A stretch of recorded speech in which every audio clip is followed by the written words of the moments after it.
အားလုံးပဲရှေးဥစွာ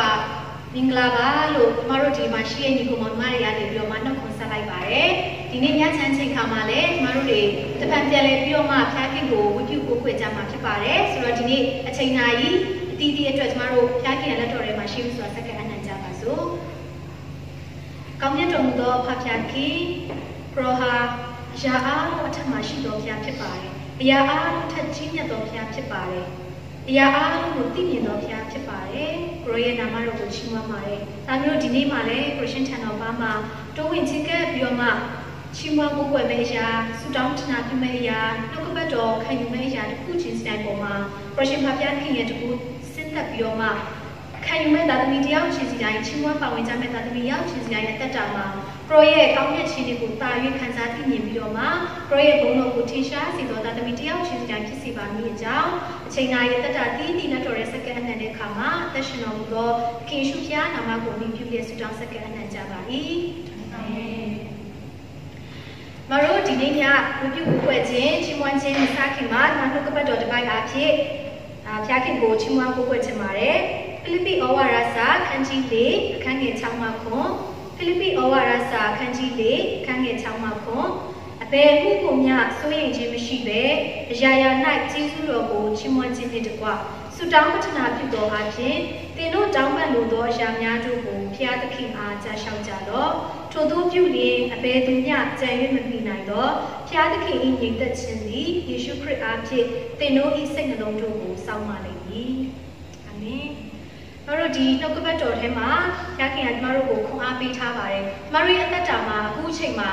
ကြုံတွေ့နေရတဲ့အရာတွေအခြေအနေတွေအလုံးစုံကကျမတို့ကိုပူပင်တော့ကဖြစ်စေပါတယ်စိုးရိမ်မှုတွေလည်းဖြစ်စေတဲ့အရာတွေရှိပါတယ်ဒါပေမဲ့လည်းကျမတို့ကိုဒီနေ့နှုတ်ကပတ်တော်မှာပြောထားလဲဆိုရင်စိုးရိမ်ခြင်းမရှိဘဲနဲ့ကျမတို့ဖျားခင်ထံတော်ဘာမှာအတူတကွကျမတို့စုယုံပြီးတော့မှဖျားခင်ကိုဆုတောင်းပတနာပြုမယ်ဆိုရင်လူတွေပေးနိုင်တဲ့ညီသက်ခြင်းမဟုတ်ဘဲနဲ့ဖျားခင်ထံကညီသက်ခြင်းရရှိမယ်ဆိုတဲ့အရာလေးအဖြစ်ဒီမှာနှုတ်ကပတ်တော်အဖြစ်ရှေးဥစွာချီးမွမ်းကိုးကွယ်လိုပါတယ်ကျမတို့ဆက်လက်ပြီးတော့မှလည်းဖျားသခင်ယေရှုခရစ်တော်သားနဲ့ကျမတို့ရဲ့အသက်တာမှာအလုံးစုံဖြစ်တယ်ကျမတို့ရှိတဲ့အရာတွေပိုင်ဆိုင်တဲ့အရာတွေကကျမတို့အတွက်မလုံလောက်ပါဘူးကျမတို့ထပ်ပြီးတော့မှလိုချင်တဲ့အရာတွေဆန္ဒမပြည့်နိုင်တဲ့အရာတွေအများကြီးဖြစ်ပါတယ်ဒါပေမဲ့လည်းကျမတို့ရဲ့အသက်တာမှာခရစ်တော်ကိန်းဝတ်တယ်ဆိုရင်ခရစ်တော်ရှိတယ်ဆိုရင်ကျမတို့အားလုံးကိုပိုင်ဆိုင်ပြီးတော့မှလုံလောက်တဲ့အသက်တာဖြစ်တယ်ဆိုတဲ့အရာလေးကိုကျမတို့ Christ is enough for me ဆိုတဲ့တခြင်းလေးနဲ့ဖျားခင်ကိုကျမတို့ရှိတဲ့နေရာကနေပြီးတော့မှချီးမွမ်းဖို့ကြကြရအောင်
ရဲ့အစွမ်းတတိကိုယ့်ရဲ့ဉာဏ်ပညာကိုယ့်ရဲ့သိကျွမ်းမှုတွေနဲ့ပဲကျမတို့သွားမယ်ဆိုလို့ရှိရင်ဒီຢာတွေကကျမတို့ကိုနောက်ဆုံးမှာဆုံးရှုံးခြင်းကိုရောက်စေမှာဖြစ်ပါတယ်။ဒါကြောင့်မို့ကျမတို့ရဲ့အသက်တာတွေမှာတန်ရှင်သောဝိညာဉ်တော်ဘုရားရဲ့လမ်းပြမှုအောက်မှာပို့ဆောင်မှုအောက်မှာကျမတို့ရဲ့စိတ်နှလုံးတွေအကြံစီအတွေးခေါ်အကုန်လုံးကိုဘုရားခင်ထံတော်ဘာမှအနှံ့ပြီးတော့မှရှောက်လန်းမှုရန်အတွက်လိုအပ်ပါတယ်ဆိုတဲ့အရာကိုကျမတို့ဒီနေ့ဒီတခြင်းလေးအဖြစ်ချီးမွမ်းကြမှာဖြစ်ပါတယ်။ကျမတို့ရဲ့အသက်တာကအားနည်းပါတယ်တကယ်ပဲမစုံနေပါဘူးမစွမ်းပါဘူးဒါပေမဲ့လည်းတရှင်တော်ဝိညာဉ်တော်ဘုရားကျမတို့ကိုဥဆောင်လမ်းပြမယ်ဆိုလို့ရှိရင်အားနည်းတဲ့ကျမတို့ရဲ့အသက်တာကနေပြီးတော့ဘုရားခင်ကိုကောင်းဆုံးချီးမွမ်းကိုးကွယ်နိုင်မှာဖြစ်တယ်ဆိုတဲ့အကြောင်းအရာတွေကိုကျမတို့ဆက်လက်ပြီးတော့မှချီးမွမ်းကိုးကွယ်ကြရအောင်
ခင်ရဲ့ကျေးဇူးတော်ကိုချီးမွမ်းပါတယ်ကျွန်တော်တို့ဒီနေ့ညမှာ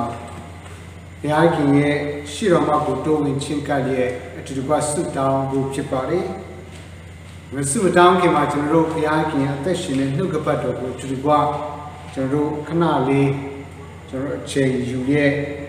စင်ချင်အောင်လို့လည်းဖြစ်ပါတယ်ကျွန်တော်တို့အားလုံးဒီချိန်ကာလကခက်ခဲရာကာလဖြစ်တယ်ကျွန်တော်အားလုံးသိပါတယ်ခက်ခဲရာကာလဖြစ်တဲ့ခါမှာကျွန်တော်တို့သွားလာလောက်ကိုင်းနေထိုင်အသက်ရှင်ရတဲ့အရာဒီအင်မတန်မှမောပန်းနေအင်မတန်မှစိတ်ပင်ပန်းရတယ်အင်မတန်မှတောကပူရတဲ့အချိန်ကာလလို့ပြောရင်လည်းမမှားပါဘူးကျွန်တော်တို့မြန်မာပြည်ကြီးရဲ့အခြေအနေကိုကြည့်တဲ့အခါမှာတရက်ကျွန်တော်သတင်းတွေကိုကြည့်တဲ့အခါမှာဒီခါပြန်မှာစိတ်ထဲမှာအယံခံစားရတယ်။ခိုင်ဆူတောင်းဖို့တော့မှအားမရှိတော့တဲ့အခြေအနေမျိုးဟာတော့ကဖြစ်ပြီးမှဒီခါစိတ်ပြက်လက်ပြက်နဲ့ညီးတွားရတဲ့အနေအထားရှိမယ်လို့ကျွန်တော်ယုံကြည်ပါတယ်။ဘာကြောင့်ကျွန်တော်လည်းခံစားရတယ်။ဒီမြန်မာပြည်မှာရှိတဲ့ပြည်သူလူထုအားလုံးဒီကျွန်တော်တို့ညီးတူခံစားနေရမယ်လို့ကျွန်တော်နားလည်တယ်။အကြောင်းကျွန်တော် Facebook တွေကိုကြည့်တဲ့အခါမှာတချို့ဆိုမခံမရနိုင်တဲ့အခါမှာစိတ်ဆိုချိန်ပေါင်းမှုကကျွန်တော်တို့ရဲ့စိတ်ခံစားမှုတွေကိုပွင့်ထွက်လာတာနေတယ်ကျွန်တော်တို့မြင်ရတယ်ဆိုတော့ဆိုလိုတာကတော့ကျွန်တော်တို့ဒီနေ့ဒီချိန်ကာလဒီအင်မတန်မှခက်ခဲရာကာလတစ်ခုကိုကျွန်တော်တို့ဖြတ်တန်းနေရတဲ့ကာလဖြစ်တယ်ဒါကြောင့်ကျွန်တော်တို့ဒီကျမ်းမှာဘုရားခင်နှုတ်ကပတ်တော်နဲ့ကျွန်တော်ကိုပြန်တည်ဆောက်ဖို့ဒီအင်မတန်မှအရေးကြီးတယ်နောက်ကျွန်တော်တမန်ကျမ်းစာထဲမှာပါတဲ့အကြောင်းအရာလေးကိုကျွန်တော်တို့စင်ချင်စဉ်းစားဖို့ဖြစ်တယ်ရာဇဝင်ချုပ်ဒုတိယဆောင်အခန်းကြီး20ရာဇဝင်ချုပ်ဒုတိယဆောင်အခန်းကြီး20တက်ကနေ30ထိပါတဲ့ဒီထဲမှာပါတဲ့အကြောင်းအရာလေးကိုကျွန်တော်တို့အတူတူဝင်ငှစဉ်းစားဆင်ခြင်ရဲ့ခွန်အားယူဖို့ဖြစ်တယ်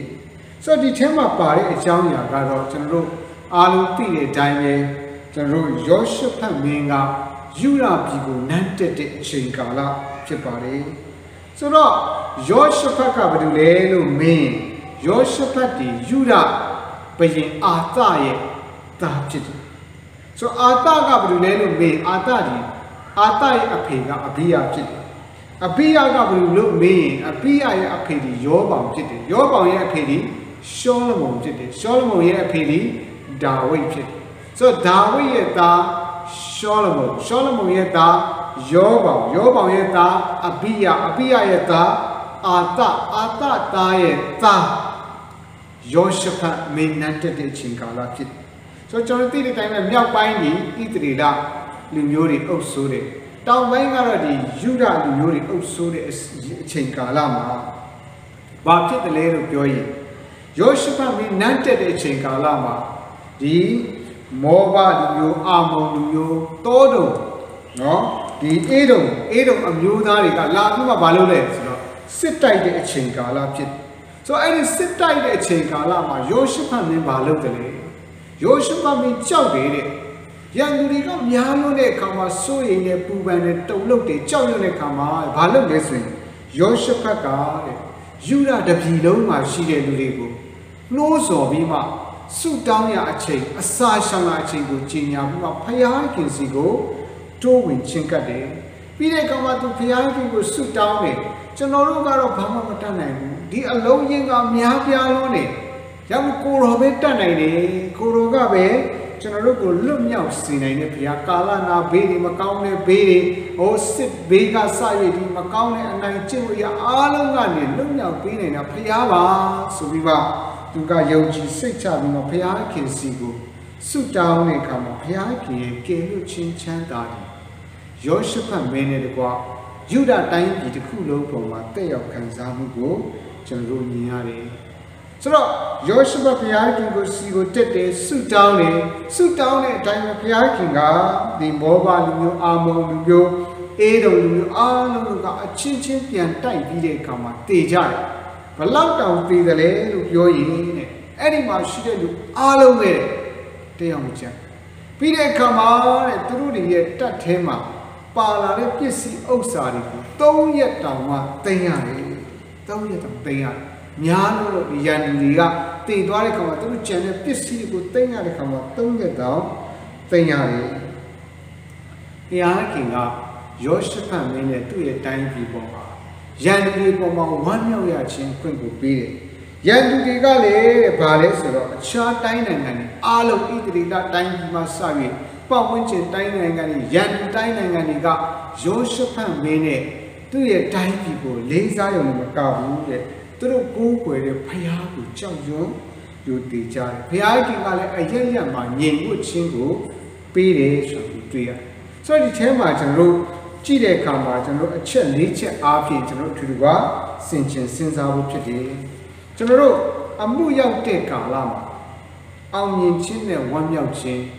ငြိမ်သက်ခြင်းကဖယားခင်အားဖြင့်ပဲရတယ်ဆိုတာအမှုရောက်တဲ့ကာလမှာเนาะကျွန်တော်တို့အောင်မြင်ခြင်းတွေဝမ်းမြောက်ခြင်းတွေငြိမ်ဝှက်ခြင်းတွေငြိမ်သက်ခြင်းတွေကဒီဖယားခင်အားဖြင့်သာရတယ်လူတွေကတော့ငြိမ်ဝှက်ခြင်းအတွက်အခြားနေရာမှာရှာခြင်းတွေဟာတခြားသောလူတွေရှိမှာတခြားသောပစ္စည်းဥစ္စာနဲ့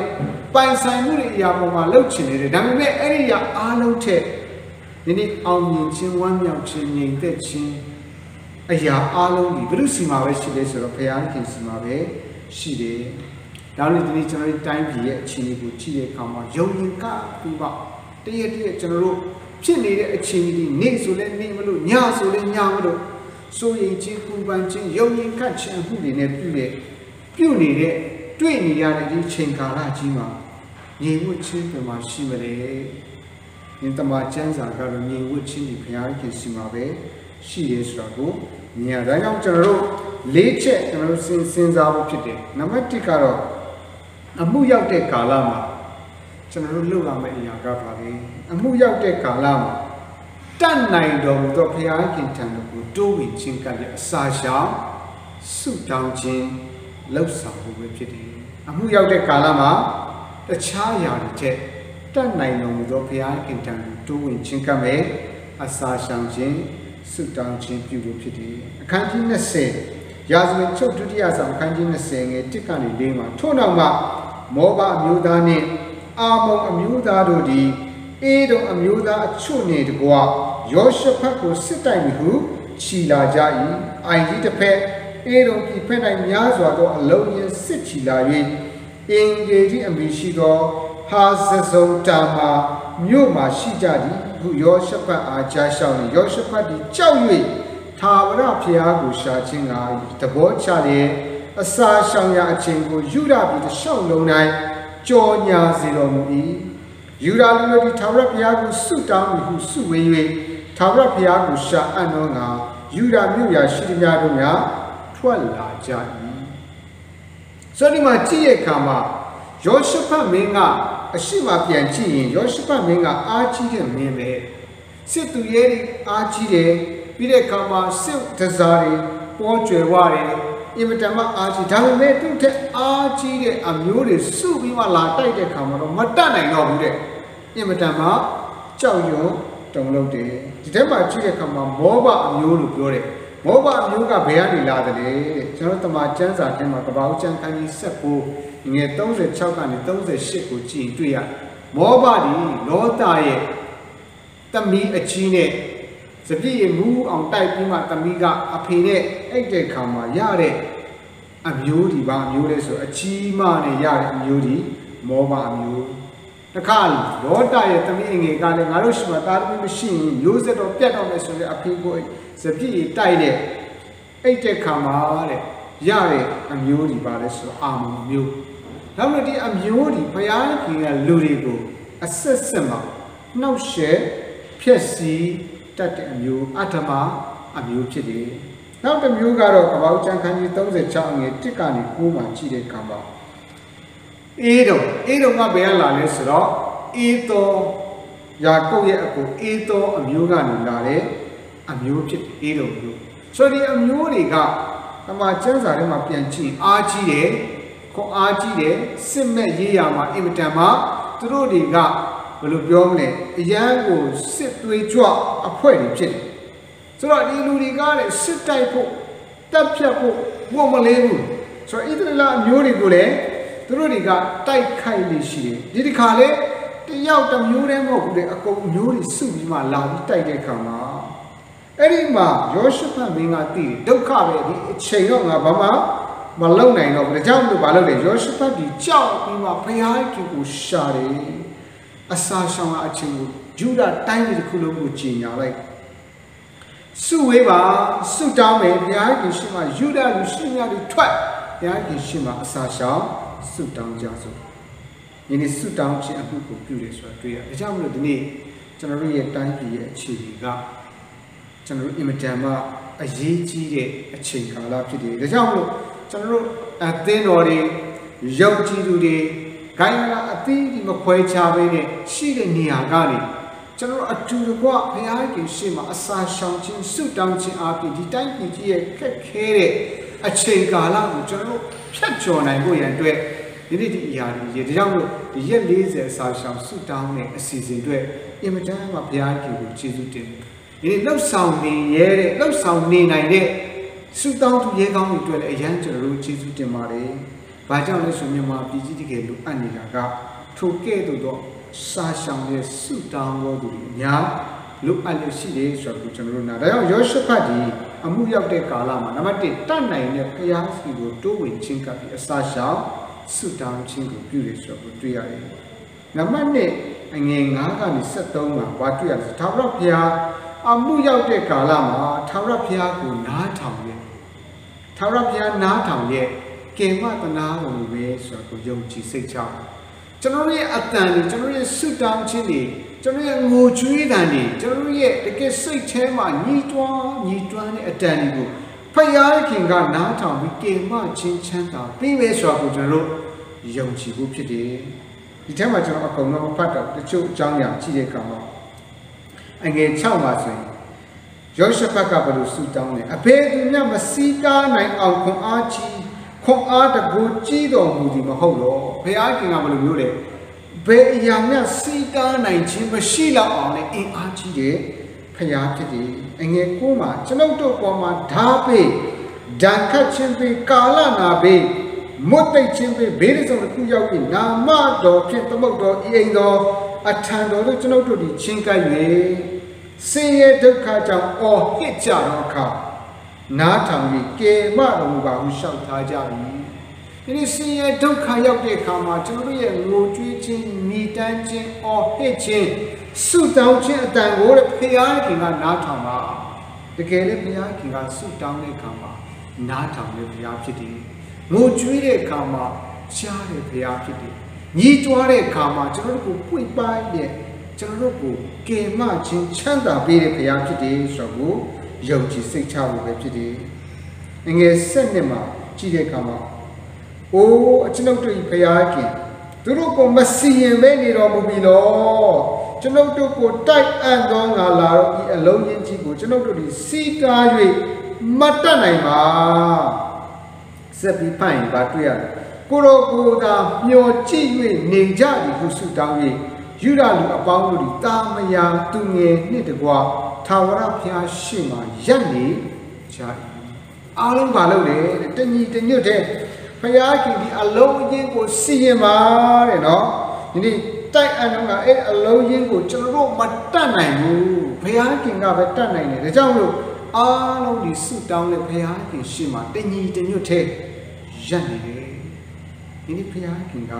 ထိုအတန်ကိုကြားဒါကြောင့်မလို့ဒီနေ့အမှုရောက်တဲ့ကာလမှာနံပါတ်1ထာဝရဘုရားကကျွန်တော်တို့ရဲ့ငိုကြွေးခြင်းဆုတောင်းခြင်းအတန်ကိုကြားရဲ့ကယ်မခြင်းချမ်းသာပေးနိုင်တဲ့ဘုရားဖြစ်တယ်နံပါတ်3တစ်ချက်အငယ်14ကနေ21မှာတော့အမှုရောက်တဲ့ကာလမှာစိတ်ပြည့်အာရုံခြင်းကင်းရဲ့ဘုရားကဒါလှုပ်ဆောင်ပေးနေဖြစ်ကြောင်းကိုယုံကြည်ဖို့ပဲအမှုရောက်တဲ့ကာလမှာကျွန်တော်တို့စိတ်ပြည့်မယ်သိချတယ်ကျွန်တော်တို့ဒီနေ့မှာပြည်ကြီးစိတ်ပြည့်ခြင်းနဲ့အာရုံခြင်းနဲ့ကြုံရတယ်ဒါပေမဲ့အဲ့ဒီစိတ်ပြည့်အာရုံခြင်းတွေကိုကင်းလေ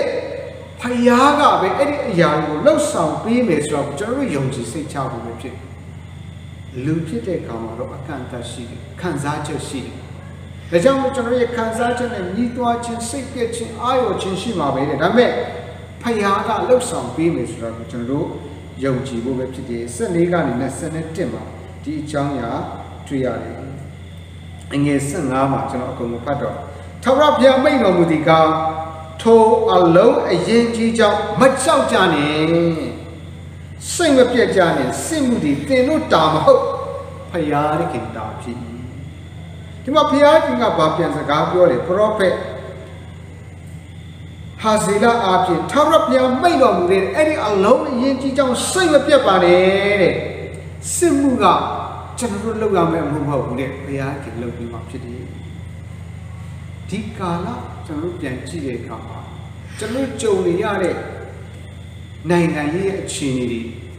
ရှုပ်ထွေးပြီးမှကျွန်တော်တို့ရုန်းကန်နေရတဲ့အခြေအနေမှာကျွန်တော်တို့ခါလေးစိတ်ပြက်တယ်ကျွန်တော်ကိုယ်တိုင်လည်းစိတ်ပြက်တဲ့အခြေအနေရှိပါတယ်ကိုတော့ဘယ်လိုလဲလို့မေးရတဲ့အခြေအနေရှိတယ်ဖျားခင်ဘယ်လိုအလုပ်လုပ်မလဲမမြင်ရတဲ့အခါမှာကျွန်တော်တို့နားမလည်နိုင်တဲ့အခါမှာစိတ်ပြက်အာရုံခြင်းရှိတယ်ဟာသွားပြီးခြင်းနဲ့ကျွန်တော်တို့တိုင်းပြည်ကြီးကတော့စသည်ဖြင့်ကျွန်တော်တို့ထိုကဲ့သို့ညီးတွားတာလည်းဖြစ်မှာဒါပေမဲ့ဖျားခင်ကအဲ့ဒီအကြောင်းနဲ့စိတ်မပြတ်ပါနဲ့အဲ့ဒီအမှုကိုဖျားခင်လုပ်မှာဖြစ်တယ်ဖျားခင်လုပ်တယ်ကျွန်တော်တို့လုပ်ဖို့မဟုတ်ဘူးတဲ့ဖျားခင်လှုပ်ဆောင်ပေးမယ်ဖျားဖြစ်တယ်ဆိုတော့ကျွန်တော်တို့ဘာလုပ်ဖို့လဲယုံကြည်စိတ်ချဖို့ပဲဖြစ်တယ်အငယ်16အောက်မှာထာဝရဘုရားကဲ့တင်တော်မူခြင်းကျေးဇူးကိုကြည့်ရှုကြတော့တဲ့မကြောက်ကြနဲ့စိတ်မပြတ်နဲ့နတ်ဖြန်နဲ့ချီသွားကြတော့ထာဝရဘုရားဒီသင်တို့နဲ့အတူရှိတော်မူလိမ့်မည်လို့မွတ်ဆိုတယ်မကြောက်နဲ့စိတ်မပြတ်နဲ့ဘုရားခင်ကျွန်တော်တို့နဲ့အတူတူရှိနေတယ်ဒီနေ့ခက်ခဲရာကာလမှာရှိတဲ့ဘုရားဖြစ်တယ်။နောက်ပြီးယေရှုခရစ်တော်ဘုရားဘာပြောလဲငါဒီကကဘာကုန်တိတိုင်အောင်သင်တို့နဲ့အတူအစင်မပြတ်ရှိတယ်။ဒီနေ့ယေရှုခရစ်တော်ဘုရားကျွန်တော်တို့နဲ့အတူရှိတယ်။ဒီခက်ခဲရာကာလထဲမှာကျွန်တော်တို့နဲ့အတူရှိနေတယ်။ကျွန်တော်တို့အတွက်ဒီနေ့ယေရှုခရစ်တော်ဘုရားကလှုပ်ဆောင်နေမဲ့ဘုရားဖြစ်တယ်ဆိုတော့ယုံကြည်စိတ်ချတဲ့ဒီနေ့ကျွန်တော်အသက်တာမှာဒါကြောင့်မလို့ပြန်ပြီးပြောရရင်အမှုရောက်တဲ့ကာလမှာနံပါတ်1တတ်နိုင်တော်မူသောဘုရားခင်မှာတိုးဝင်ချင်းကပ်ပြီးအစာရှောင်စတောင်းမှုဒီနေ့ကျွန်တော်လှုပ်ဆောင်ကြမှုဖြစ်တယ်နံပါတ်2အမှုရောက်တဲ့ကာလမှာထာဝရဘုရားကကျွန်တော်ရဲ့ညီးတွားခြင်းစိတ်ပြအာရုံခြင်းတွေကိုနားထောင်ပြီးမှကြားရဲ့ကင်မမဲ့ဘုရားဖြစ်တယ်ဆိုတော့ယုံကြည်ဖို့ပဲနံပါတ်3ဒီနေ့အမှုရောက်တဲ့ကာလမှာစိတ်ပြအာရုံခြင်းကင်ပြီးဘုရားကကျွန်တော်တို့ရဲ့အရာတွေကိုလှုပ်ဆောင်ပြီးမယ်ဆိုတော့ယုံကြည်ဖို့ပဲနောက်ဆုံးနံပါတ်4တစ်ချက်ကျွန်တော်တို့ကြည့်အောင်နံပါတ်4အငယ်22ကနေ30ပါကျွန်တော်အကုန်လုံးမဖတ်တော့ဒီမှာကြည့်တဲ့အခါမှာတော့21အောက်နားမှာဆိုထာဝရဘုရားဂရုဏာတော်ဒီအစဉ်မြဲတည်သောကြောင့်ဂုဏ်ကျေးဇူးတော်ကိုချီးမွမ်းကြလော့ဟုတတ်ရှိမှချီးသွားလျက်သန့်ရှင်းခြင်းအတရိတ်ကိုချီးမွမ်းရတော့တခြင်းတယ်တို့ကိုဘုရားခင်ကိုခန့်ထားတော်မူ၏ထိုသူတို့ဒီချီးမွမ်းရတခြင်းကိုစိုးစားပြုသောအခါယူဒာပြည်ကိုတိုက်အံ့သောငါလာတော့စိရာတောင်သားတို့ကိုအာမုန်မျိုးသားမောဘမျိုးသားတစ်ဖက်၌ထာဝရဘုရားချောင်းရောင်းစေတော်မူသဖြင့်အာမုန်အမျိုးသားမောဘမျိုးသားတို့သည်အထိအခိုက်ခံရသောကြောင့်တဖန်စိရာတောင်သားတို့ကိုတုတ်တင်ပယ်ရှင်းခြင်းကလှန်တိုက်သဖြင့်အကုန်စင်တပ်ပြီးမှတယောက်တစ်ယောက်တိုက်ခိုက်ပြီးပျက်စီးခြင်းတို့ရောက်ကြ၏ဒီမှာဘာတွေ့လဲဆိုတော့ယောရှဖတ်နဲ့သူ့ရဲ့တိုင်းပြည်မှာရှိနေတဲ့စစ်သူရဲတွေစစ်ချီသွားတဲ့အခါမှာတဲ့သူများလည်းမဟုတ်ဘူးတဲ့သူတို့ဘာလုပ်လဲတဲ့ချီးမွမ်းခြင်းကိုလုပ်တယ်နောက်အမှုရောက်တဲ့ကာလမှာနောက်ဆုံးတစ်ချက်ချီးမွမ်းခြင်းကကျွန်တော်တို့အတွက်အောင်မြင်ခြင်းဖြစ်တယ်ဟာအဲ့လိုပြောလို့ကျွန်တော်ဒီလောက်တောင်ဒုက္ခရောက်နေတာဒီလောက်တောင်စိတ်ပြည့်စရာနဲ့ကြုံနေတာဒီလောက်တောင်ခက်ခဲရကာလမှာကျွန်တော်တို့ဘယ်လိုချီးမွမ်းမလဲဘယ်လိုချီးမွမ်းနိုင်မှာလဲဟုတ်ပါတယ်ကျွန်တော်တို့ညီးတွားခြင်းပဲရှိမှာပါချီးမွမ်းခြင်းအတွက်အင်မတန်ခက်တယ်တိုးတော်လဲတဲ့ယောရှဖတ်မင်းနဲ့သူ့ရဲ့လူတွေကဘာအတွက်ချီးမွမ်းလဲဖယားခင်ရဲ့ဂရုဏာတော်ဒီအစဉ်အမြဲတည်သောကြောင့်ပုံကျေးဇူးတော်ကိုချီးမွမ်းမှာတခြားအတွက်ကြောင့်မဟုတ်ဘူးတဲ့ခက်ခဲနေလို့ပြောတာမဟုတ်ဘူးပြဿနာရှိနေလို့ပြောတာမဟုတ်ဘူးတဲ့ထာဝရဘုရားကောင်းမြတ်ပြီးထာဝရဘုရားရဲ့ဂရုဏာတော်အစဉ်အမြဲရှိသောကြောင့်ချီးမွမ်းဖို့ပဲဖြစ်တယ်ဒီခက်ခဲရာကာလမှာပင်ဘုရားရဲ့ဂရုဏာတော်ဒီမပြောက်သွားဘူးမပြတ်သွားဘူးရှိနေတယ်ဆိုတော့ယုံကြည်စိတ်ချတဲ့ချီးမွမ်းဖို့ဖြစ်တယ်ဒါကြောင့်မို့အောက်မှာဆက်ပြီးချက်ဖတ်တဲ့ခါမှာ24နဲ့25မှာထို့သူအပေါင်းတို့ဒီတယောက်မျှမလွတ်မြေပေါ်မှာလဲနေအသေးကောင်ဖြစ်ကြ၏ယောရှဖတ်နဲ့သူ၏လူတို့သည်ရန်သူတို့ဥစ္စာကိုလူယူခြင်းကလာကြသောအခါအသေးကောင်တို့၌များစွာသောဥစ္စာအဖိုးထိုက်သောတစားတို့ကိုတွေ့တဲ့ဖြင့်ထမ်း၍မတော်နိုင်အောင်ချွတ်ယူကြ၏လက်ရဥစ္စာအလိုများသောကြောင့်3ရက်ပတ်လုံးလူယူလျက်နေကြ၏ ဘယ်နည်းရလဲ3ရက်တယ်ဘလောက်တောင်များလဲဆိုတော့တယောက်တောင်မကြံဘူးလေအကုန်တည်သွားတယ်အဲ့ဒီတည်သွားတဲ့ရန်သူတွေရဲ့ပစ္စည်းဥစ္စာဘလောက်များလဲဆိုထားလို့မနိုင်ဘူးတဲ့3ရက်တောင်မှတင်ရတယ်ဒီနေ့ကျွန်တော်တို့အတွက်တော့အင်မတန်မှခက်တယ်ဆိုတဲ့အမှုကဖယားခင်တွေ့အရန်လွယ်ပါတယ်ဖယားခင်အလုတ်လုတ်လွယ်လို့တယ်ကျွန်တော်တို့အတွက်တော့အခက်ဆုံးဖြစ်ကောင်းဖြစ်တယ်အဲ့လိုဖယားခင်အလုတ်လုတ်လွယ်တဲ့အမှုဖြစ်တော့ကြောင့်ဒီနေ့ကျွန်တော်တို့ချီးမွမ်းစာပြုသောအခါတဲ့အောင်မြင်ခြင်းဖြစ်လာဒီနေ့ခက်ခဲရာကာလမှာဘယ်လိုချီးမွမ်းနိုင်လဲသို့တော်လည်းထာဝရဘုရားရဲ့ဂရုဏာတော်အစဉ်မြဲတည်တယ်ဆိုတော့ယုံကြည်စိတ်ချလဲချီးမွမ်းလိုက်ရင်လည်းအောစရာဘုရားခင်ရဲ့နမိတ်လက္ခဏာနဲ့အောစရာမှုတွေကိုဘုရားခင်လုပ်ပြီးမှဖြစ်တယ်ကျွန်တော်တမတစ်ထဲမှာပေါ်လူနဲ့တိလာကအချင်းထောင်ထဲမှာချုပ်လောင်ခြင်းရိုက်နေခြင်းခံရတယ်ဝေဒနာပြင်းမှာပေါ့ရိုက်နေခြင်းခံရတယ်ဆိုတော့တက်တာမဟုတ်ဘူးထောင်ထဲမှာဟာညီတွားညီတန်းလေကဲစိတ်ပြအာရုံစရာပဲဘုရားခင်အမှုတော်အတွက်သစ္စာရှိစွာလုပ်တယ်တို့တော်လည်းယခုတော့ဘာဖြစ်လဲချုပ်လောင်ခြင်းခံရတယ်ရိုက်ပုတ်ခြင်းခံရတယ်နာကျင်နေမှာပဲသူတို့ညမှာအိပ်ပျော်မှာမဟုတ်ဘူးဒါပေမဲ့ပေါ်လူနဲ့တိလာပါလို့ချီးမွမ်းတယ်ဘုရားခင်ဂုဏ်တော်ကိုချီးမွမ်းတဲ့အခါဘာဖြစ်လာလဲထောင်ကားတွေကိုပွင့်ဟာဘေးမှာရှိတဲ့လူတွေအားလုံးကသူတို့ရဲ့အတန်ကိုကြားပြီးဝမ်းမြောက်ခြင်းကိုခံစားရတယ်။ဒါမှမဟုတ်ဒီနေ့ကျွန်တော်ရဲ့ခက်ခဲရာကာလအမှုရောက်တဲ့ကာလမှာဘာလုပ်မလဲလို့ပြောရင်ဖယားခင်ကိုချီးမွမ်းကြစို့ဘယ်လိုချီးမွမ်းမလဲဘာအတွက်ချီးမွမ်းမလဲဒီနေ့အဲ့ဒီအမှုရာတွေအတွက်ကျွန်တော်မချီးမွမ်းနိုင်ပါဘူးဒါပေမဲ့အဲ့ဒီအမှုရာထဲမှာထာဝရဘုရားရဲ့ဂရုဏာတော်ဒီအစဉ်မြဲရှိသောကြောင့်ဂုဏ်ကျေးဇူးတော်ကိုချီးမွမ်းနေရဖို့ဖြစ်တယ်ဒါကြောင့်မလို့အမှုရောက်တဲ့ကာလမှာကျွန်တော်တို့ဘာလုပ်မလဲတတ်နိုင်တဲ့ဘုရားစီကိုတိုးဝင်ချင်းကပ်ရဲ့အစာရှောင်မဲ့ဆုတောင်းလို့ဖြစ်တယ်အမှုရောက်တဲ့ကာလမှာဘာလုပ်မလဲထာဝရဘုရားကကျွန်တော်ရဲ့ညီးတွားခြင်းငိုကြွေးခြင်းစိတ်ပြည့်ခြင်းတွေကိုနားထောင်ကေမတနာတော်မူမဲ့ဖြစ်ကြောင်းကိုယုံကြည်ဖို့လိုတယ်အမှုရောက်တဲ့ကာလမှာဘာလုပ်လဲစိတ်ပြည့်အာရုံခြင်းတွေဝမ်းနဲ့ကြေကွဲခြင်းတွေကင်းတဲ့ဖယားကသူကအားလုံးကိုလှုပ်ဆောင်ပေးမဲ့သူဖြစ်တယ်ဆိုတော့ကိုယုံကြည်စိတ်ချနေဖို့ပဲဖြစ်တယ်အမှုရောက်တဲ့ကာလမှာဘာလုပ်လဲကျွန်တော်တို့ချီးမွမ်းဖို့ပဲဖြစ်ချီးမွမ်းခြင်းကအောင်မြင်ခြင်းဖြစ်စေတယ်ဒါကြောင့်မလို့ယောရှဖတ်နဲ့သူ့ရဲ့တိုင်းနိုင်ငံမှာဘာဖြစ်တယ်လဲအငယ်20မှာထိုအခါယန်သူတို့ဒီယန်တို့အပေါ်မှာဝမ်းမြောက်သောအခွင့်ကိုထာဝရဘုရားပေးတော်မူသောကြောင့်ဘာဖြစ်လဲယန်တို့အပေါ်မှာဘာလုပ်လဲဝမ်းမြောက်ခြင်းအခွင့်ကိုပေးတယ်ဒီနေ့ဘုရားခင်ကခက်ခဲရာကာလအမှုရောက်တဲ့ကာလဒီနေ့လှုပ်ဆောင်ချက်ပေါ်မှာအောစရာကျွန်တော်တို့ဘာလုပ်လဲယန်သူတွေပေါ်မှာဝမ်းမြောက်ရခြင်းခွင့်ကိုဘုရားခင်ပေးဦးနေငယ်29မှာထာဝရဘုရားသည်ဣသရေလအမျိုးယန်တို့ကိုတိုက်တော်မူကြောင်းကိုတခြားတိုင်းနိုင်ငံရှိသမျှတို့သည်ကြား၍ဘုရားခင်ကိုကြောက်ရွံ့ကြ၏အခြားတိုင်းနိုင်ငံတွေအားလုံးကကြားတဲ့ကောင်မှာဒီသတင်းကိုကြားတဲ့ကောင်အိုးကြည်စံသူတို့ရဲ့ဘုရားကအောဝဲကြီးမြတ်တဲ့တကိုးကြီးတဲ့လောက်လိုက်တဲ့အရာတွေကအိုးကြောက်เสียပါလားဆိုပြီးမှကြောက်ရွံ့ယူတည်ကြတယ်ဒါရင်မကဘူးငယ်30မှာထို့သောဘုရားခင်အယက်ယက်၌ငြိမ်ဝတ်သောအခွင့်ကိုပေးတော်မူသောကြောင့်ယောရှဖတ်၏နိုင်ငံသည်တာယာ၏အယက်ယက်မှာလို့ပြောတယ်နေရာတိုင်းနေပြည်တိုင်းမှာငြိမ်ဝတ်ခြင်းကိုဘုရားခင်ကပေးတယ်ဒါကြောင့်မို့ဒီနေ့ကျွန်တော်တို့ချစ်တော်ညီကောင်မောင်နှမများဒီနေ့ကျွန်တော်တို့အမှုရောက်နေတဲ့ကာလတိုင်းပြည်ကြီးခက်ခဲရာကာလမှာဒီနေ့ဘုရားခင်ကလွယ်လို့ကျွန်တော်ကိုးစားယုံကြည်အားထားကြအောင်ရှိဒါကြောင့်မလို့အမှုရောက်တဲ့ကာလမှာအောင်မြင်ခြင်းဝမ်းမြောက်ခြင်းငြိမ်သက်ခြင်းကဘုရားသခင်အားဖြင့်တော့ရတယ်ဆိုတာဒီနေ့တခြားအရာတွေကအကန့်အသတ်ရှိပါတယ်ဘုရားကအကန့်အသတ်မဲ့ဒီအကန့်အသတ်မဲ့တဲ့ဘုရားကိုကိုယ်လုံးကိုးစားလေယုံကြည်အားကိုးပြီးဒီနေ့ကျွန်တော်ဆုတောင်းပတ္ထနာပြုရင်အဲ့ဒီဘုရားက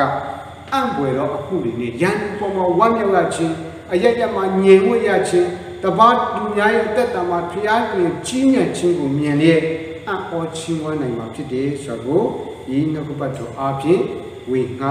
ခွန်အားပေးခြင်းပါတယ်နောက်ဒီချိန်မှာတော့ကျွန်တော်ဆုတောင်းဖြစ်တယ်ဆုတောင်းတဲ့အခါမှာကျွန်တော်အချက်ကျွန်တော်ဒီနေ့8ချက်ကျွန်တော်တို့ဆုတောင်းမှာဖြစ်တယ်ဒီအချက်တွေကိုတောက်လျှောက်ကျွန်တော်တို့ဆုတောင်းနေကြတာလည်းဖြစ်တယ်ဆက်ပြီးမှလည်း စုတောင်းဖြစ်တယ်ကျွန်တော်ပထမ၄ချက်စုတောင်းမယ်ဒုတိယ၄ချက်စုတောင်းမယ်ပထမ၄ချက်ကိုတော့ကျွန်တော်ဆီယမနှင်းထွေးတင်ကနေဥဆောင်ပြီးမှကျွန်တော်တို့အားလုံးအတွက်စုတောင်းပြီးမှဖြစ်ပါတယ်ဒါကြောင့်မို့ဆီယမနှင်းထွေးတင်လည်းဖိတ်ခေါ်ပါတယ်ကျွန်တော်ဒီကစုတောင်းဖြစ်ပါတယ်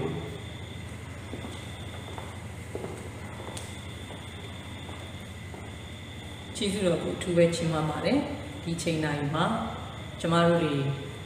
အတူတကွနဲ့အစာရှောင်ဆုတောင်းနိုင်ရခြင်းအခွင့်ကဘုရားသခင်ရဲ့ကျေးဇူးတော်တက်အားဖြင့်ပဲကျမတို့ရရှိတာဖြစ်ပါတယ်။ဒါကြောင့်ကျမတို့အတူတကွဆုတောင်းဖို့ရဲ့ကျမတို့ပထမ၄ချက်မှာကတော့ကျမတို့တွေမတရားမှုတွေအနိုင်ကျင့်ခံရမှုတွေဒီနေ့ချိန်ထိဖြစ်ပျက်လာတဲ့အဖြစ်ပျက်တွေကိုကျမတို့တွေမြင်တဲ့အခါမှာအဲ့ဒီမတရားမှုတွေကအနိုင်ရတယ်လို့ဖြစ်နေတဲ့အတွက်ကြောင့်ကျမတို့ယုံကြည်သူတွေကအဲ့ဒီအခြေအနေတွေကိုကြည့်ပြီးတော့စိတ်ပြည့်အားလျော့ခြင်းတွေဖြစ်လာတယ်အဲ့ဒီအတွက်ကျမတို့ဆုတောင်းခြင်းအပြင်ဘုရားခင်ထံမှာပြန်ပြီးကျမတို့ရဲ့အားလျော့သွားတဲ့စိတ်ဓာတ်ခွန်အားတွေပြန်ပြီးအားရှိလာစေဖို့အတွက်ကျမတို့အတူတူကဘုရားခင်ရှိမှခွန်အားယူဆုတောင်းဖို့ဖြစ်ပါတယ်ဒုတိယချက်နေရတော့ဒီစစ်အာဏာရှင်တစုနဲ့နောက်လိုက်နောက်ပါတွေသူတို့ရဲ့စိတ်နှလုံးတွေပြောင်းလဲပြီးနောင်တရတဲ့ဒီအာဏာကိုပြည်သူအစိုးရထံမှပြန်လည်လွှဲအပ်ပေးနိုင်ဖို့အတွက်ကျွန်တော်တို့အတူတူကဆုတောင်းဖို့ဖြစ်ပါတယ်တတိယအချက်အနေနဲ့ကတော့ဖန်ဆီးချုပ်နှောင်ခံရတဲ့နိုင်ငံတော်အတိုင်ပင်ခံသမ္မတကြီးနဲ့ဝန်ကြီးချုပ်တွေခေါင်းဆောင်တွေနိုင်ငံရေးလှုပ်ရှားမှုကြောင့်ဖန်ဆီးခံရတဲ့သူတွေအမြန်ဆုံးလွတ်မြောက်ဖို့အတွက်ကျွန်တော်တို့ဆုတောင်းဖို့ဖြစ်ပါတယ်နံပါတ်၄ချက်အနေနဲ့ကတော့ CDM လှုပ်ရှားမှုမှာပါဝင်ကြတဲ့သူတွေနဲ့ဆန္ဒပြထုတ်ပေါ်တဲ့ပြည်သူတွေဖန်ဆီးခံရမှုကပြောလဲအမြန်ဆုံးလွတ်မြောက်ဖို့အတွက်ကျမတို့ဆုတောင်းမှုဖြစ်ပါတယ်လို့ကျမတို့ဒီချက်၄ချက်ကိုကျမတို့အတူတကွဆုတောင်းကြရအောင်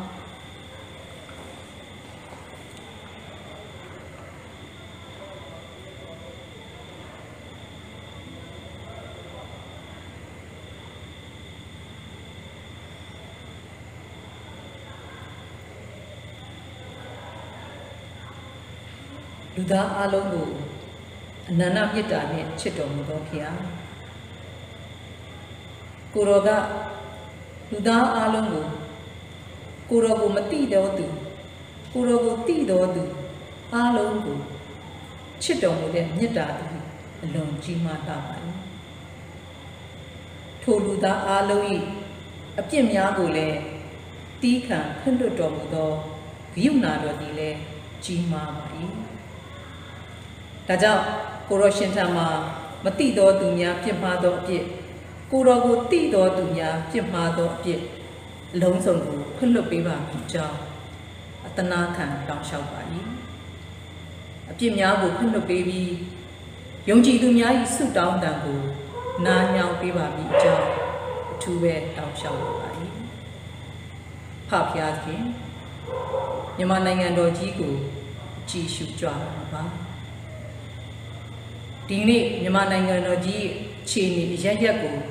ပြန်လည်သုံးသပ်တဲ့အခါမှာမတရားမှုများအနိုင်ထက်ပြုမှုများလက်နက်ဖြင့်ချင်းချောက်ကစိတ်ထင်ရာဆိုင်ပြုမှုများသည်အနိုင်ရတဲ့ကဲ့သို့မြင်နေရပါ၏မတရားဖန်ဆီးချုပ်နှောင်မှုများလက်နက်ဖြင့်ပြစ်ခတ်သောကြောင့်ဒဏ်ရာရသူများတေဆုံးနေသောသူများလည်းရှိပါ၏ထိုအရာများကိုမြင်တွေ့ရသောကြောင့်ယုံကြည်သူများသည်လည်းအာရောတဲ့စိတ်ဓာတ်ကြခြင်းလာကြပါပြီစာတန်ရဲ့လှည့်ပြားမှုအောက်မှာစိတ်ဓာတ်များယိုယွင်းလာကြရပါတယ်ဒါပေမဲ့လည်းခုချိန်ခါမှာအစာရှောင်ဆုတောင်းခြင်းအပြင်ကိုရောရှင်ထံမှာတိုးဝင်လက်စိတ်တော်တညီတညွတ်တည်းဖြင့်ဆုတောင်းကြပါ၏တမန်ကျမ်းစာမှဧတထာဝတ္ထုထဲမှာယူဒလူများအားလုံးစိတ်တော်တညီတညွတ်တည်းဖြင့်အစာရှောင်ကြတဲ့အခါမှာယူဒလူမျိုးများအားတတ်မိအကြံစီသည်ပြောင်းပြန်ဖြစ်ခါယူဒလူမျိုးများကသူတို့ကိုတတ်မိရန်သူများကိုပြန်လဲတတ်ခွင့်ရသည့်အထိအခြေအနေတွေကိုပြောင်းပြန်ဖြစ်အောင်ကိုတော်ရှင်ကလှုပ်ဆောင်ပေးနိုင်တဲ့အရှင်ဖြစ်တဲ့အတွက်ကြောင့်ယခုယုံကြည်သူများလဲ စိတ်တော်တညီတညွတ်တဲ့ဖြင့်အစာရှောင်တဲ့ဆုတောင်းကြပါ၏ကိုရရှင်ထံမှာအထူးတောင်းလျှောက်ချင်တာကတော့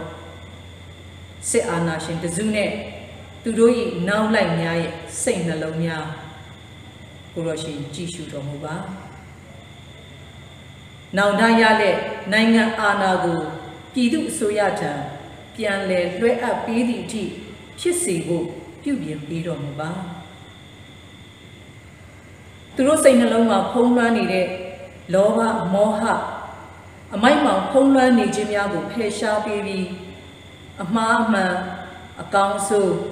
ခွဲခြားသိမြင်နိုင်တဲ့နှလုံးသားများဖြစ်စေလာစေဖို့ပြုပြင်ပေးတော်မူပါ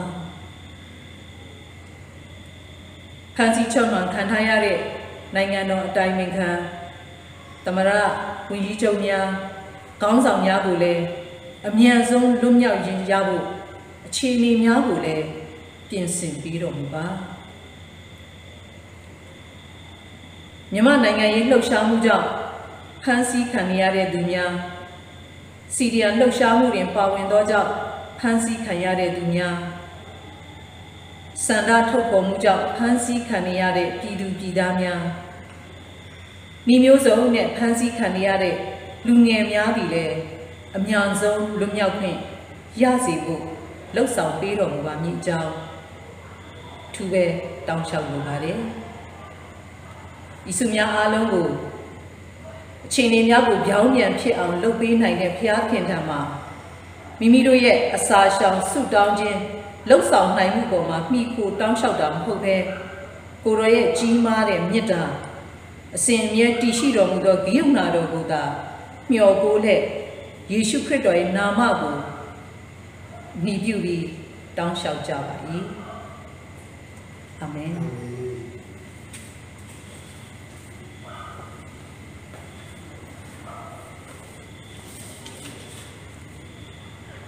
ဆုတောင်းပြီးသွားတဲ့ဇမန်နေတဲ့တွေကိုအထူးပဲကျေးဇူးတင်ပါတယ်ကျွန်တော်ဆက်ပြီးဆုတောင်းမှုအချက်၄ချက်ရှိပါတယ်အဲ့အချက်၄ချက်ကတော့ဗာလဲဆိုတော့ကျွန်တော်စီရီယံမှာပါဝင်နေကြတဲ့သူများအားလုံးနိုင်ငံတော်ဝန်မှာပြည်တွင်းမှာပြည်ပမှာဒီနေ့ပါဝင်နေကြတဲ့သူတွေအားလုံးရဲ့လုံခြုံရေးနေထိုင်စားသောက်ရေးအတွက်ကျွန်တော်ဆုတောင်းပေးဖို့ဖြစ်တယ်။ဘာကြောင့်လဲဆိုတချို့ဆိုကျွန်တော်ပြေးလွှားနေရတယ်ပုံကွယ်နေရတယ်အမျိုးမျိုးသောကြောက်ရွံ့ခြင်းတွေမှာနေရတဲ့သူတို့ရဲ့ဘဝလုံခြုံရေးစိတ်ပိုင်းဆိုင်ရာခန္ဓာပိုင်းဆိုင်ရာလုံခြုံရေးတွေမကဘူးနေထိုင်စားသောက်ရေးအတွက်ကျွန်တော်တို့နောက်တစ်ချက်ဆုတောင်းတယ်နောက်တစ်ချက်ကတော့ဗာလဲဆိုတော့ကျွန်တော်တို့သိတဲ့အတိုင်းပဲယခုရက်ပိုင်းအတွင်းမှာလည်းပြစ်ခတ်နှိမ်နင်းမှုတွေရှိတယ်ဆိုတော့ပြစ်ခတ်မှုတွေကြောင့်အသက်ပေးသွားရတဲ့သူတွေရှိပါတယ်တချို့ဆိုရင်သူတို့ကိုငယ်သေးတယ်ဆိုတော့ငယ်ရွယ်လူပြိုတဲ့အနာဂတ်ရှိတဲ့ကလေးသူငယ်တွေလည်းဖြစ်တယ်ဆိုတော့သူတို့နဲ့သက်ဆိုင်တဲ့မိသားစုတွေအများကြီးကြည်ခွဲမှာပဲစိတ်ပြတ်မှာပဲအားလျော့မှာပဲအရန်ကိုယူကြုံရဖြစ်မှာပါသူတို့တွေနဲ့သက်ဆိုင်တဲ့မိသားစုဝင်တွေအတွက်ဆုတောင်းပေးရအောင်မြတ်သိမ့်ခြင်းဘုရားခင်စီကနေရဖို့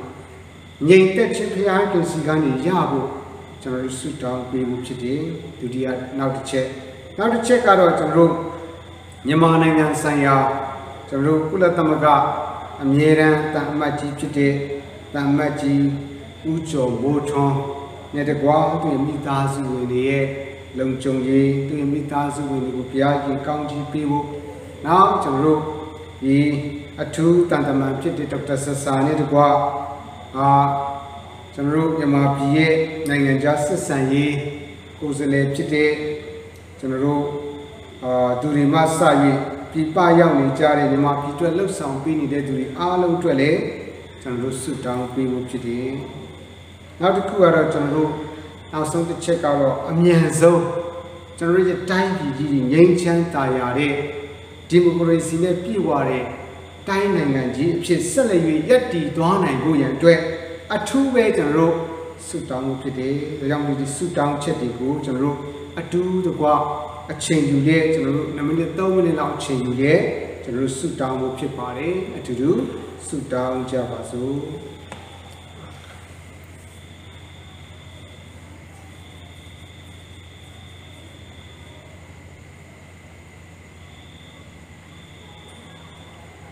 ကောင်းမြတ်သောဖခင် ခေါ်တဲ့အခါမှာထူးတဲ့ဘုရားဖြစ်ပါတယ်ဒါပြီးတော့ညီးတွားတဲ့အခါမှာနားထောင်ပြီးနှစ်သိမ့်တဲ့ဘုရားဖြစ်ပါတယ်ငိုကြွေးတဲ့အခါမှာမျက်ရည်သုတ်ပေးတဲ့ဘုရားဖြစ်ပါ၏ဒီထမှန်၍ဆုတောင်းလို့ဒီမှာမြမပြည်နှစ်တဝါပြည်တွင်းပြည်ပမှာရှိနေကြတဲ့ဝန်ထမ်းတွေစီရီယမ်လုပ်ဆောင်နေတဲ့သူအသီးတို့အတွက်ဆုတောင်းပေးပါတယ်တချို့လည်းပြေးလွှားနေရတယ်တချို့လည်းပုံကွယ်နေရတယ်တချို့လည်းစိုးရိမ်ပူပန်ခြင်းနဲ့နေ့ရက်တိုင်းဖြတ်ကျော်နေရတဲ့စိတ်ပိုင်းဆိုင်ရာလုံခြုံမှုခန္ဓာပိုင်းဆိုင်ရာလုံခြုံမှုကိုကိုယ်တော်ဘုရားပေးတော်မူပါဒါပေမဲ့ကောက်သူရဲ့စားတောင်းနေထိုင်ရေးမဆိုင်ရာအားလုံးတို့ကိုဘုရားရှင်မဆာခြင်းအားဖြင့်ခွန်အားအပြည့်ပြည့်ဆက်လက်၍ရဲရင်စွာရှောက်လန်းနိုင်တော်သူများဖြစ်ရတဲ့အောင်ကျေးဇူးပြုတော်မူပါ၎င်းပြဖမဆော့ဘုရားဤရပိုင်းအတွင်းမှာကျွန်တော်ကြားရတဲ့သတင်းတွေစိတ်မကောင်းပါဘူးဒီနေ့12ယောက်ကျော်13ယောက်ကျော်ပြစ်ခတ်နှိမ်နင်းမှုကြောင့်အသက်ပေးသွားရတဲ့သူတွေအတွက်ဆုတောင်းပါတယ်တချို့ဆိုအင်မတန်မှငယ်ပါသေးတယ်ကိုတော်ဘုရားအနာဂတ်ရှိတဲ့လူငယ်တွေဖြစ်ပါတယ်ကိုတော်ဘုရားမိဘများအနေဖြင့်ညီကိုမောင်တို့မိသားစုများအနေဖြင့်အင်မတန်မှကြည်ကွယ်ဝမ်းနဲ့စိတ်ပြည့်အာရုံချင်းနဲ့ငိုကြွေးခြင်းဒီဘဝအသက်တာမှာအင်မတန်မှခံစားရခဲ့မယ်ဆိုတာတာပြီးတော့နားလည်ပါတယ်ဘုရားကြီးနှစ်သိမ့်ခြင်းဘုရားကြီးငြိမ်ဝှက်ခြင်းမှမရှိနေဤမိသားစုတွေခံရည်ရှိမှာမဟုတ်ပါဘူးထို့ကြောင့်ဘုရားကြီးဤသားသမီးတွေရဲ့ငိုကြွေးတန်တွေကိုကိုရောနားထောင်ရဲ့တနာချင်းကယူတာတော်ဖြစ်ပွေပိုက်တော်မူပါကိုရောဘုရားရဲ့လက်တော်အုပ်စိုးတော်မူပါကျေးဇူးရှင်သခင်ဘုရားမြန်မာနိုင်ငံကြီးအတွက်ယက်တီပြီးလှုပ်ဆောင်ပေးနေတဲ့ပြည်ပရောက်ကောင်းဆောင်ကြီးတွေလည်းရှိပါတယ်အထူးသဖြင့် UN မှာစကားပြောသွားတဲ့ဒီနေ့ကုလသမဂ္ဂဆိုင်ရာအမြဲတမ်းတန်အမတ်ဖြစ်တဲ့ဦးကျော်မူထွန်းသူနဲ့သက်ဆိုင်တဲ့မိသားစုတွေဒေါက်တာဆဆာနဲ့သက်ဆိုင်တဲ့မိသားစုတွေတခြားမှာရှိနေတဲ့သူအသီးသီးတို့နဲ့သက်ဆိုင်တဲ့မိသားစုတွေကိုလည်းလုံခြုံစေပါကွယ်ကာပါဆောင်းလျှောက်ပါသူတို့ပေါ်မှာလည်းဘုရားရှင်လက်တော်ဆန့်နဲ့ကောင်းချီးပေးတော်ပါသူတို့ရဲ့အတန်ကိုကိုရောဘုရားချားရဲ့ထာဝရဘုရားကြီးရဲ့ကြောင့်ကိုဝန်ခံနိုင်တဲ့အမှုကိစ္စဖြစ်စေတော်ပါဒီတိုင်းပြည်ကြီးရဲ့ငြိမ်းချမ်းခြင်းကိုတော်ပဲဖြစ်ပါတယ်တိုင်းပြည်ကြီးရဲ့လွတ်မြောက်ခြင်းကိုတော်ပဲဖြစ်ပါတယ်တိုင်းပြည်ကြီးရဲ့အေးချမ်းသာယာခြင်းကိုတော်ပဲဖြစ်ပါတယ်ထို့ကြောင့်သာသမီတို့ကိုရောထံမှာအတနာခံနဲ့တောင်းလျှောက်ပါတယ်ဒီတိုင်းပြည်ကြီးအလင်းအမြန်ငြိမ်းချမ်းခြင်းရတဲ့ဒီဒီမိုကရေစီနဲ့ပြည့်ဝတဲ့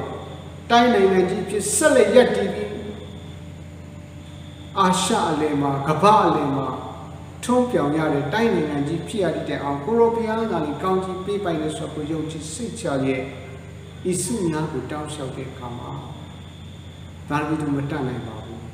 သို့တော်လည်းအရာအားလုံးကိုတတ်ဆွမ်းဖန်ဆင်းပြုပြင်ကောင်းချီးပေးမှစွာလမ်းပြပို့ဆောင်ကောင်းချီးပေးနိုင်တော်မူသောနာရမီတို့နဲ့ဒီကကဘာကုန်ကြီးတဲ့အောင်ရှိတဲ့ဒါလည်းတို့ညီးတွားခြင်းငိုကြွေးခြင်းစိတ်ပြည့်ခြင်းအာရုံခြင်းကိုအစဉ်ချမ်းရဲ့ကောင်းချီးပေးနေတော်မူသောမြတ်တော်ယေရှုနာမ၌သာအလုံးစုံတွေစက္ကအနန္တနဲ့ချီးမွမ်းဆုတောင်းကြပါ၏မြတ်စွာဘုရားအာမင်ဒီနေ့ကျွန်တော်တို့နဲ့အတူတူပါဝင်ဆုတောင်းပေးကြတဲ့ဒီကောင်မောင်မအားလုံးကိုထူးပဲကျေးဇူးတင်ပါတယ်ကျွန်တော်တို့ယုံကြည်ပါတယ်ဆက်ပြီးမှအချိန်တိုင်းမှာနေ့ရက်တိုင်းမှာဆုတောင်းနေကြတဲ့သူတွေဖြစ်တယ်လို့လည်းကျွန်တော်ယုံကြည်ပါတယ်ကြောင့်လို့ဆက်ပြီးဆုတောင်းခြင်းအပြင်ကျွန်တော်ရဲ့တိုင်းနိုင်ငံကြီးပြောင်းလဲတဲ့ထာဝရဘုရားရှိမှအော်ွယ်တပါးတိုင်းနိုင်ငံတွေရှိမှအော်ွယ်ဒီနေ့ဂုဏ်ပြုချီးကျူးရတဲ့တိုင်းနိုင်ငံကြီးဖြစ်ရတဲ့အောင်ဘုရားကိုဆက်လက်ကောင်းချီးပေးဖို့ရန်အတွက်တာ၍လှုပ်ဆောင်နိုင်ဖို့ဘုရားခင်ကောင်းချီးပေးဖို့ရန်အတွက်အတူဆက်လက်၍ဆုတောင်းခြင်းအပြင်ဆက်လက်၍ကျွန်တော်တို့ယုံကြည်စိတ်ချစွာသွားနိုင်ကြပါစေလို့ဒီနေ့ခွန်အားပေးလိုပါတယ်ဒီနေ့ကျွန်တော်နဲ့အတူပေါင်းဆုတောင်းပေးတဲ့သူရောက်စီတိုင်းကိုလည်းကျေးဇူးတင်တယ်အရောက်စီတိုင်းပေါ်မှာလည်းဘုရားရှင်ကောင်းချီးပေးပါစေအာမင်ဒီနေ့ကျွန်တော်တို့နဲ့အတူတူဆုတောင်းပါဝင်သွားကြတဲ့ချစ်တော်ညီကောင်မောင်များအားလုံးကိုထူးပဲကျေးဇူးတင်ပါတယ်ဆက်ပြီးမှ ဆုတောင်းပေးနေကြမယ်လို့လည်းယုံကြည်ပါတယ်ဆုတောင်းခြင်းတကိုးနဲ့သမိတ်လက္ခဏာကိုကျွန်တော်တို့ခံစားမှာဖြစ်တယ်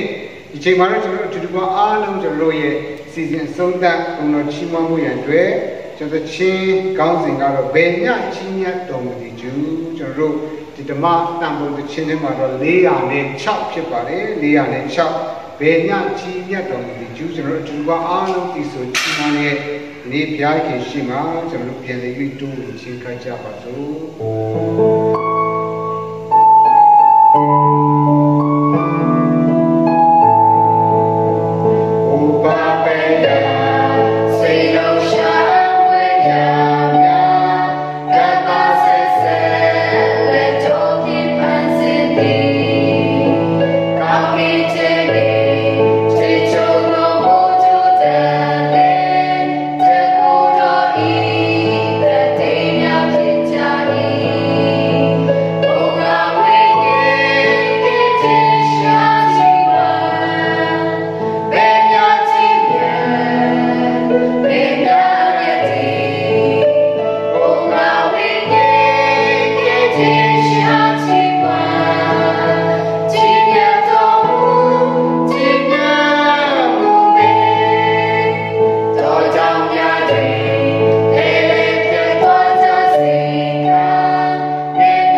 ကောင်းမြတ်ဆုံးလေးတွေသာသမီတို့ကိုချစ်တော်မူသောဂရုဏာကျေးဇူးရှင်သခင်ဘုရားခက်ခဲရာကာလမှာဘုရားခင်သာသမီတို့ကိုရောကိုချစ်ကပ်ဖို့ကိုရောနဲ့သူစကားပြောဖို့အတနာခံဖို့တောင်းလျှောက်ဖို့ကိုရောဘုရားအလိုရှိသောကြောင့်ချီးမွမ်းပါတယ်ကျေးဇူးတင်ပါတယ်သာသမီတို့တောင်းပန်ကြံစီမြအခါတိုင်းမှာနားညောင်းတော်မူသောဘုရားဖြစ်သောကြောင့်လည်းကျေးဇူးတော်ကိုချီးမွမ်းပါတယ်ကျေးဇူးရှင်သခင်ဘုရားသာသမီတို့မတတ်နိုင်တဲ့အမှုမှာကိုရောဒီအရာအားလုံးကိုတတ်ဆွမ်းလှုပ်ဆောင်ပေးမဲ့ဘုရားဖြစ်ကြောင်းကိုလည်းတတ်သိမြင်ရလို့ကိုရောကိုချီးမွမ်းပါတယ်ယနေ့ချီးမွမ်းခြင်းကိုယ်ွယ်ခြင်းဒီအောင်မြင်ခြင်းအသက်တာဖြစ်သည့်အတိုင်းယနေ့သာသမီတို့အသက်တာမှာခက်ခဲရာကာလမှာပင်လင်ထာဝရဘုရားရဲ့ကျေးဇူးပြုနာတော်ကိုအစဉ်ဂုဏ်တော်ချီးမွမ်းခြင်းအပြင်အောင်ခြင်းခွင့်နဲ့တူဘုရားရှင်ရဲ့ပြုပေးမဲ့ကောင်းချီးမင်္ဂလာအသက်တာတည်တည်မှာခံစားရရှိစေပါအထူးဖြင့်တိုင်းနိုင်ငံကြီးမှာခံစားရရှိစေပါမိကြောင်းမြတ်တော်သခင်ယေရှုနာမ၌ဒီအစီအစဉ်နဲ့အမှုရာအသီးသီးတို့ကိုကိုရောလက်တော်မှာကျေးဇူးတင်လေပြန်လဲဆက်ကအနံဆုတောင်းကြပါ၏မြတ်စွာဘုရား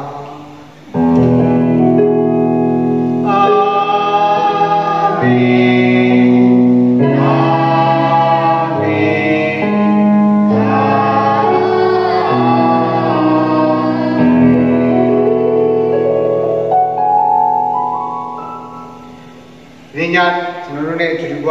စွတ်တောင်းပါဝင်သွားကြသောချစ်တော်သမားမိတ်ဆွေညီကိုမောင်နှမများအားလုံးကိုထူးပဲကျေးဇူးတင်ပါတယ်။တာ၍ဘုရားခင်ကောင်းချီးမင်္ဂလာရောက်စီတိုင်းပေါ်မှာတက်ရောက်ခံစားရရှိပြီပါ။အာမင်။